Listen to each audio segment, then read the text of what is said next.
Episode 3 picks up with Petey at Mark's house. He's still having a hard time. He's going through reintegration sickness, and he tells Mark that it's basically two lives that are suddenly stitched together.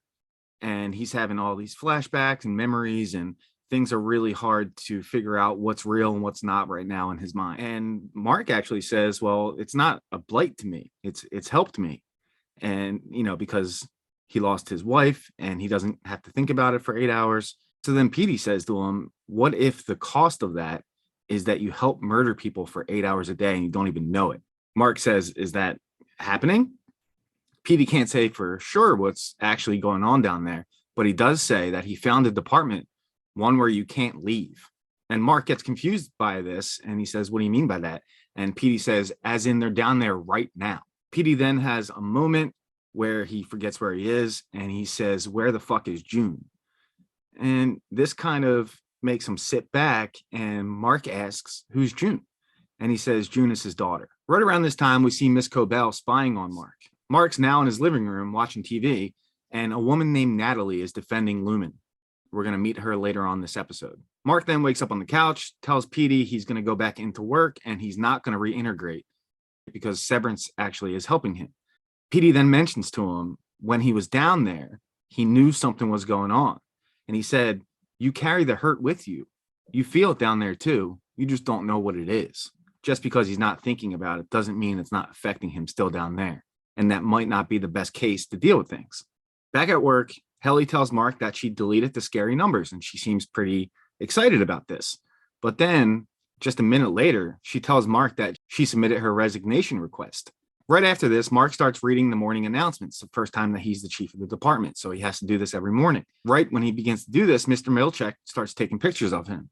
But suddenly Mark stops reading when he sees the resignation request was already answered. That fast of a turnaround doesn't usually happen for resignation requests.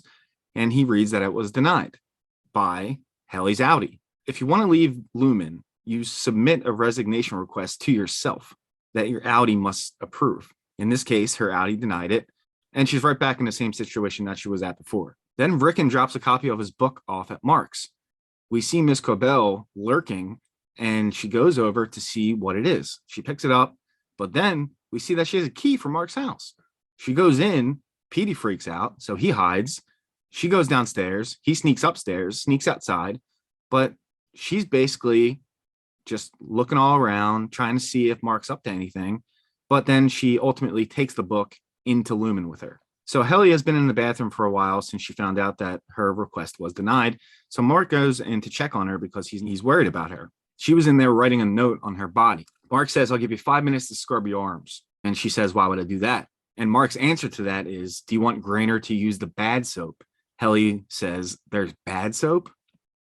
Irving brings up to Mark that she should see the Perpetuity wing if there's deeper meaning that she craves. Miss Cobell comes into work and gives the book Mr. Milchek and tells him to check it for messages. Meanwhile, Helly still is thinking of ways to get a message to her Audi. She writes a note on a Post-it, folds it up, puts it in the cap of a Sharpie, tapes the Sharpie cap, and plans to swallow it whole.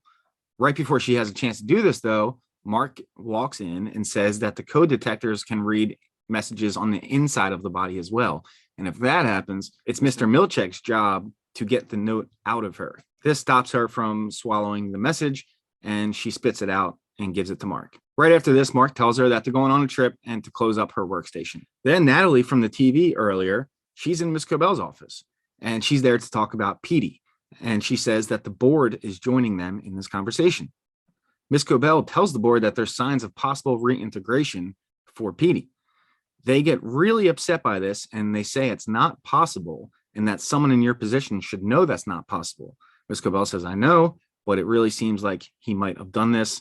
The meeting ends, and they're not happy with Miss Cobell at all. The team arrive to the Perpetuity wing, and there's a statue of James Egan right when they walk in. He's the current CEO of Lumen. The whole time in this wing, Irving is in all of his glory. He loves everything about the history of Lumen, and he starts spouting off information left and right.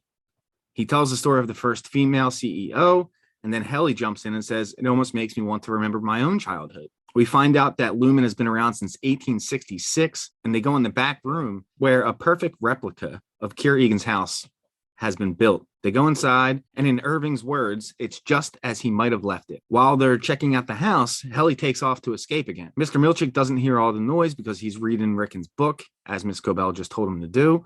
Helly breaks the glass to the door that would lead out of the severed access floor. She holds a note out that says, "Never come back here," but she doesn't make it far enough when Mark stops her and pulls her in. Mr. Grainer then finds her and takes her to the break room as Mr. Milchick is in there waiting for her. She begins to read a prepared statement to apologize, and Mr. Milchick says, "I'm afraid you don't mean it. Say it again."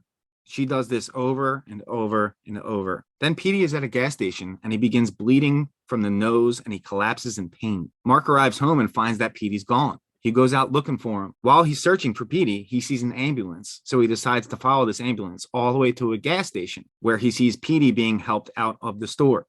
He's in bad shape. He locks eyes with Mark and he collapses again.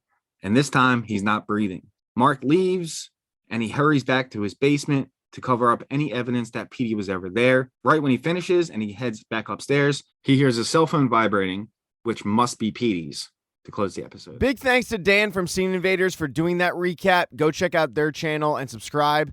If you don't see the next episode in the end screen, not to worry, it'll be up in a few days. Be nice in the comment section, and I have a Patreon, so go support the channel by buying a t-shirt or signing up for the Patreon.